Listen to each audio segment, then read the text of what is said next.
Hello, मैं doctor Neha Dongaonkar, मैं एक डर्मेटोलॉजिस्ट हूँ और आज बहुत ही गंभीर टॉपिक जो हमेशा स्त्रियों को लगता है कि ये मेलाज़्मा मेरे चेहरे से हटता नहीं है। तो उसके बारे में पहले भी मैंने एक वीडियो किया है, तो अभी ये वीडियो में मैं आपको बताती हूँ कि क्या-क्या मिस्टेक होती है पेशेंट से।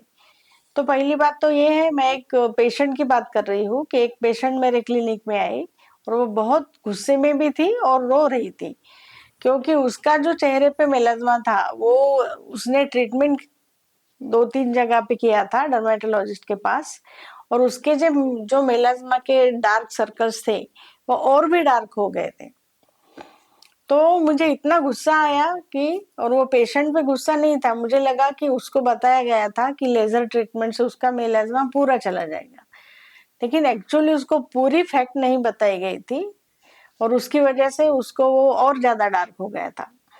तो लेजर ट्रीटमेंट का क्या है कि अगर आपको कोई भी डॉक्टर सजेस्ट करता है कि अपन ये मेलाज़्मा के लिए लेजर ट्रीटमेंट अप्लाई करेंगे, तो ये लेजर ट्रीटमेंट जो भी बोलते हैं वो तुरंत लेजर ट्रीटमेंट नहीं कराना है।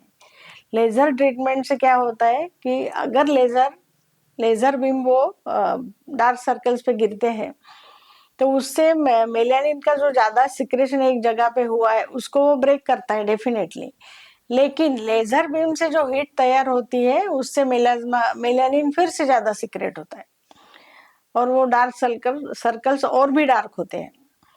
पहले तो डर्मेटोलॉजिस्ट को ये तय करना होता है कि ये मेलाज़्मा की वजह क्या है। हर एक पेशेंट में मेलाज़्मा का रीज़न अलग-अलग होता है और मेलाज़्मा बोले तो हाइपर पिगमेंटेशन नहीं है, इसका वीडियो मैंने पहले भी किया है। तो हार्मोन्स में इम्बैलेंस है, इसकी वजह से मेलाज़्मा होता है, किसी का जेनेटिक होता है और किसी का बाकी कुछ न्यूट्रिशनल डेफिशिएंसी की वजह से भी होता है। तो ये बहुत डीप लेवल पे चला जाता है और जब ये डीप लेवल पे चला जाता है तो उसका रूट कॉज़ देख के ट्रीटमेंट कराना पड़ता है। तो वो ट्रीटमेंट भी स्टेप बाय स्टेप होता है। तो वो स्टेप बाय स्टेप कैसा होता है, वो हमको देखना ज़रूरी है और लेज़र के हीट से जो इन्फ्लेमेशन तैयार होता है स्किन पे, तो इन्फ्लेमेशन की वजह से और भी ज़्यादा डार्क हो जाता है। अगर कोई ट्रीटमेंट के लिए मेरे पास मेलाज़्मा के लिए आता है, तो मेरे एक्सपीरियंस से मैं पहले उसको क्या ट्रीटमेंट दूँगी। सबसे पहले तो इसको ट्रीटमेंट होता है कि प्रोटेक्शन दो स्किन को। उसके लिए क्या प्रिकॉशन लेना है, उसके लिए प्रिकॉशन है कि पहले सनस्क्रीन लगाना है। वो सनस्क्रीन भी एसपीएफ 50 के ऊपर ही होना चाहिए। वो क्यों 50 का होना चाहिए? क्योंकि आपकी स्किन रिएक्टिव है, सन एक्सपोज़र से और डार्क हो जाते हैं आपके डार्क सर्कल। इसके लिए एसपीएफ 50 के पहले भी मॉइस्चराइज़र लगाना है। अब आप सोचोगे कि मॉइस्चराइज़र क्यों लगाना है? तो मॉइस्चराइज़ क्रीम करके अगर आप सनस्क्रीन लगाओ, तो स्किन भी सेटल हो जाती है और फुल्ली प्रोटेक्टेड हो जाती है। ये हो गया स्किन केयर, जो बहुत ही ज़रूरी है और लोग सोचते ही नहीं हैं और दिन भर हीट के पास जाते हैं, घर में रहते हैं तो सनस्क्रीन स्किप कर देते हैं। ऐसा नहीं होता, मैंने पिछली वीडियो में भी कहा है कि हीट कहीं से भी आ सकती है, वो किचन के पास भी आती है और सन रेज़ विंडो से भी आती है। तो उसके लिए पहले आपको प्रोटेक्शन देना है, उसके बाद आता है क्रीम लगाना। ट्राइनेक्सामिक एसिड का क्रीम, एज़िलिक एसिड का क्रीम, ये क्रीम आप लगा सकते हो। और जो पुरानी ट्रीटमेंट थी जिसमें ट्रेटेनॉइड्स यूज़ करते थे, वो भी क्रीम लगा सकते हैं आप। तो उससे क्या होता है कि वो हल्का-हल्का ब्रेक होना शुरू हो जाता है और धीरे-धीरे स्किन रिकवर होना शुरू हो जाता है। उसके बाद में मैं जाती हूँ सेकंड स्टेप पे, जिसको बोलते हैं केमिकल पीलिंग। केमिकल पीलिंग से क्या होता है, एक-एक लेयर का पील ऑफ होता है और उसकी वजह से भी धीरे-धीरे मेलाज़्मा कम होने लगता है। और केमिकल पीलिंग के बाद उसके साथ में भी कुछ मेडिसिन देना बहुत ज़रूरी होता है। अगर आपको थायराइड है, थायराइड के भी न्यूट्रिशनल सप्लीमेंट आते हैं अलग से।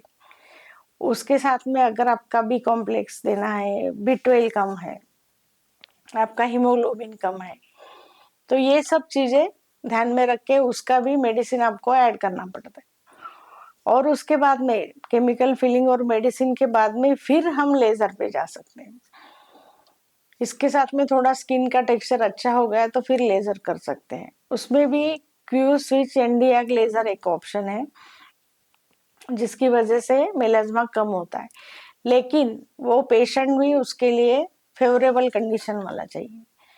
अगर वैसा पेशेंट है तो ही हम उस पर जाते हैं, नहीं तो लेजर करवाते नहीं है। क्योंकि हर एक लेजर बीम में हीट का प्रॉब्लम होता है, किसकी स्किन कैसे रिएक्ट करती है और कैसा ट्रीटमेंट जा सकता है वो सोचकर ट्रीटमेंट देना पड़ता है। तो ऐसा करने के बाद धीरे धीरे मेलाज्मा कम होता है। और मेलाज्मा के लिए पेशेंट प्लस पेशेंस, ये दो चीजें बहुत जरूरी है। उनको पेशेंस चाहिए। ऐसा नहीं कि आ गए डॉक्टर के पास और 1 महीने में मेलाज्मा फुर्र हो गए, ऐसा नहीं होता है। उसके लिए 6 महीना या 1 साल लगता है, तो फिर मेलाज्मा की स्किन आपकी पूरी रिकवर हो सकती है। और उसके साथ आपको लाइफ लॉन्ग प्रोटेक्शन स्किन को देना बहुत जरूरी होता है।